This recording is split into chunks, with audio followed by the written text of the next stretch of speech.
Hello all and welcome to Stingray Tom's Florida. Today is an extra video for my recent production, The Auto Train and its Disney World Parallels.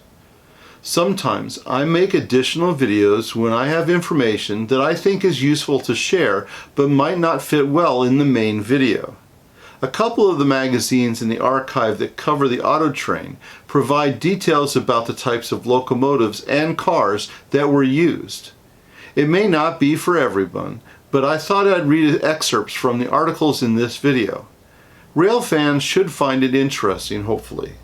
I'm also adding excerpts about the crew setups on the Auto Train, including the train hostesses, as they're an unusual railroading feature. It'd probably be best if you watch the main video first, since this one doesn't cover the story of the Auto Train.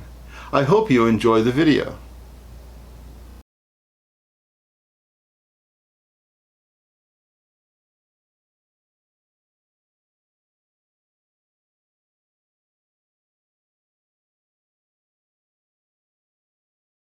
Next came the train itself.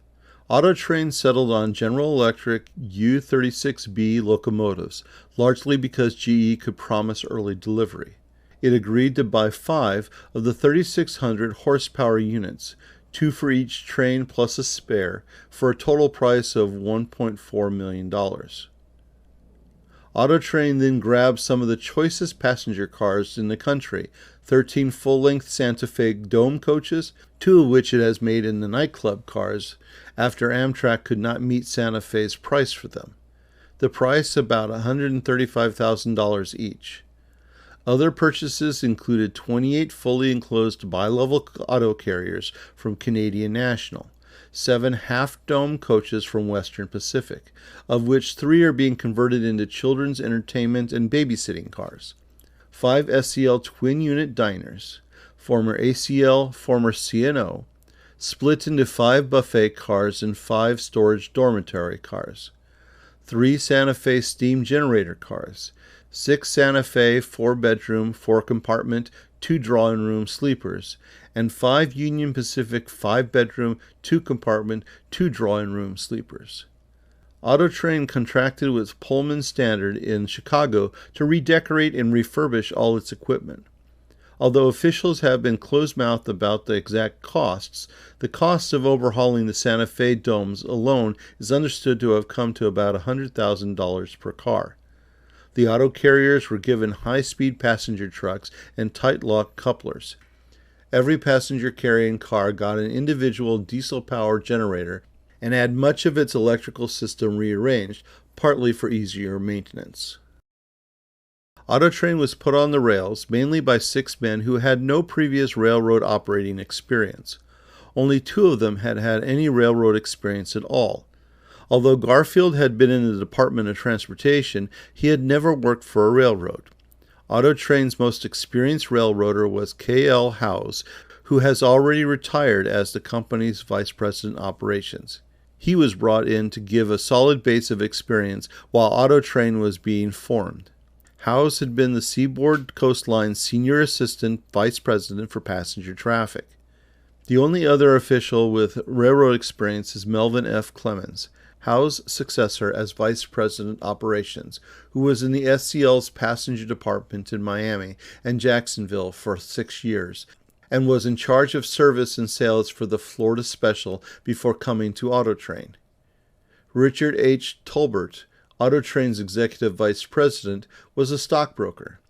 Richard A. Goldstein, Vice President Marketing, was a marketing specialist with a Washington firm. J. H. Van Marken, Vice President for En route Services, was President of the Marriott Corporation's In-Flight Division, which provides food service for airlines. Auto size determines the capacity of each trip and how autos will be loaded. For loading purposes, automobiles have been divided into 3 classes and color-coded. Red for 22 feet long and under, white for 18 feet and under, blue for 14 feet and under. Red-coated autos, such as Cadillacs, take up so much space that 6 of them fill 1 double-deck auto carrier.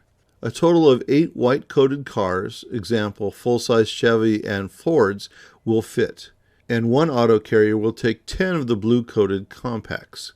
Although terminal crews try to load autos on a first-in, first-out basis, they must juggle the different sizes so that no space is wasted. Putting 1 white and 3 blue cars on a level, for example, would leave about 10 feet of space.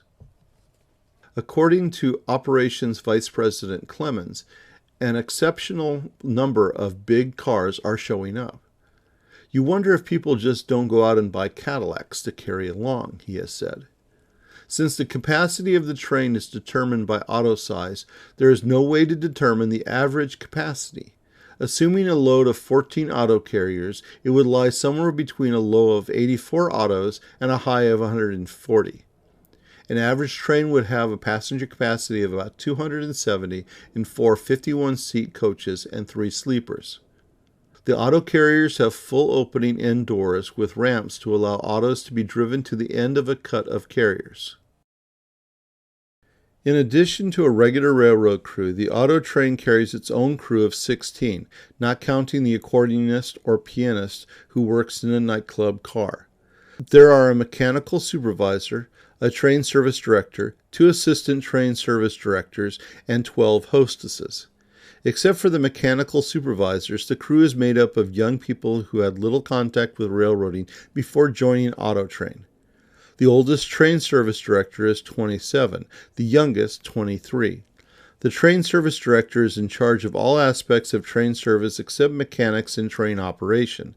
Assistant train service directors are the equivalent of porters, letting down and making up beds in the sleepers and helping wherever needed in the rest of the train. The hostesses dish up the cafeteria-style meals in the buffet car, serve drinks in the nightclub car, and assist in the coaches. They do not work in the Pullmans except to clean the aisles. The hostesses are given sleep periods during the night, staggered to be certain that some of them are on duty whenever passengers are awake. 5 crews are required to run the auto trains, working on a basis of 1 round trip every 5 days.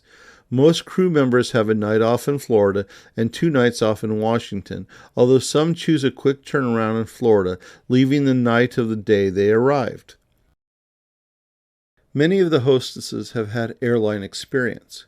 With airlines laying off stewardesses, there was a ready labor pool. The hostess program is headed by Marty Wright, a veteran of 11 years on airliners.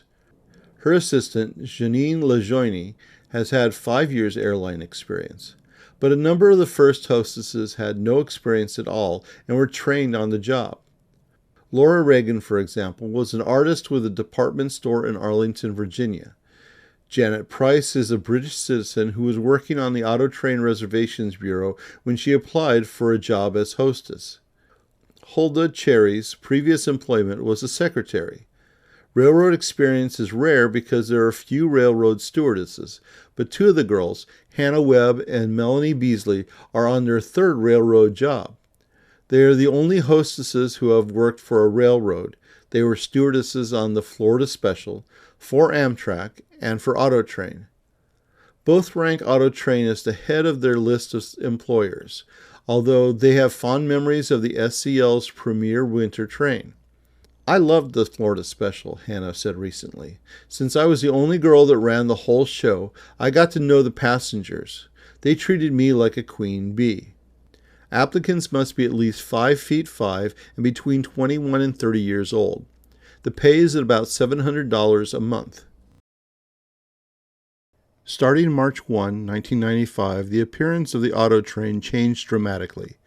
Amtrak's second order of bi-level long-distance cars arrived, and the Superliner 2 sleepers replaced the older single-level cars. 14 months later, the Amfleet 2 coaches gave way to more bi-level Superliner 2 equipment. Motive power began with General Electric's P-30CHs, which proved unreliable. They were replaced by electromotive F-40PH locomotives. Later came GE P-40s, which have been faithfully laboring for nearly 20 years. The other big equipment transition was replacing the original Auto Train Corp auto carriers with 80 new cars in 2006, which hold 5 vehicles, including SUVs, on each of 2 levels. The train's makeup rarely varies. Since the passenger consist is never turned, we see from north to south the crew dormitory car, 3 sleepers, the first-class lounge, the diner, then 3 more sleepers. Behind the first-class section we pass 4 coaches, the coach lounge, and 2 more dining cars served from 1 kitchen. The capacity of the 4 coaches is about 300, with space in the lower-level handicap and family rooms for about 10 more. The sleepers will accommodate 200 to 225 passengers, depending on the occupancy of the bedrooms. What does vary is the number of auto carriers, with the greatest number used in April and May when the snowbirds return north in the greatest numbers. CSX imposes a limit of 50 cars, so the number of auto carriers cannot exceed 34 and sometimes sinks to as few as 20. The auto train's fleet of dedicated passenger cars numbers 46. All but the 6 lounges are Superliner 2 cars built in the mid-90s. The 2 train sets account for 32 cars, with 14 spares held at Sanford, either in various stages of repair and maintenance, or ready to go. Deferred maintenance? It doesn't exist. The spares are 4 coaches, 5 sleepers, 2 diners and lounges, and 1 dormitory.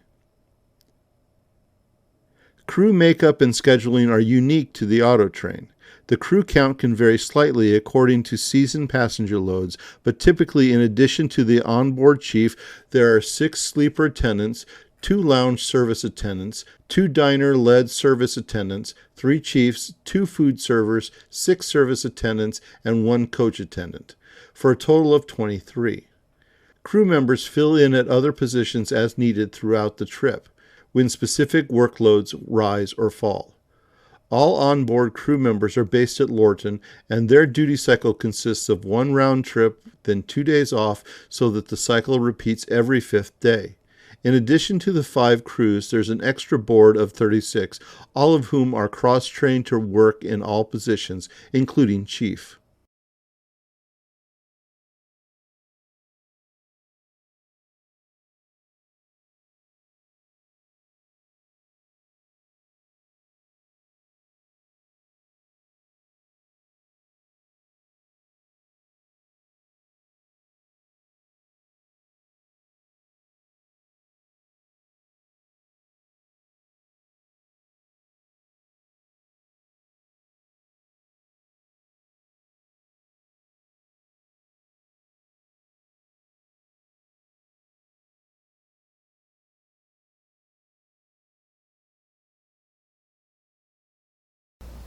Thank you for watching another of my videos. If you enjoyed it, please hit the like button and subscribe to my channel to learn more about Florida's tourism history. Stingray Tom's Florida, traveling through time around the Sunshine State.